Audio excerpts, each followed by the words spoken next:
dito. I want you to apologize to me. Here. If you are sick, madam, if you are sick, you don't go out to the mall. Why are you here when you are sick? Who is this man? Is your husband? Why did you marry such a stupid? Ignoramus! Mga pobre!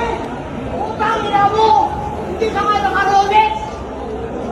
Hindi ka nga naka-Gucci! Ako ba pinili mo? No, I want your name! Good morning. Thank you sa mga nag-alala sa akin. At nag-video lang ako ngayon, kahit short lang ito, just to assure you that I'm okay.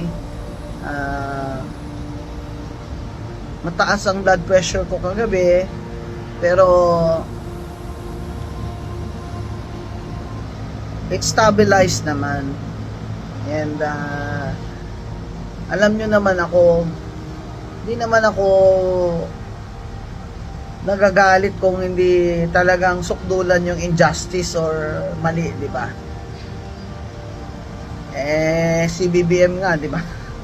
Tumayo ako doon sa cathedral at talagang speech ako doon na halos walang pahinga na.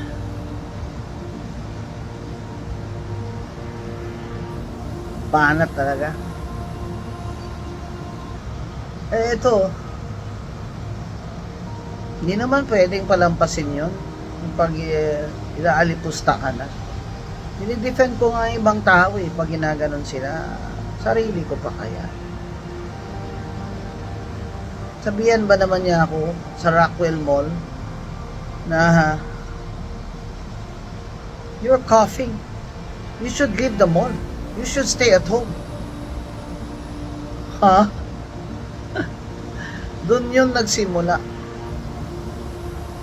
Saka ang dami kong kilala doon sa Rockwell Mall. Nakapaligid doon yung mga residents doon. Kilala ko yan sila. Kilala nila ako. Isa pa nga sinabi pa siya sa akin nung pinuntahan ko siya, I'm sorry sir for the commotion. Sabi nga niya,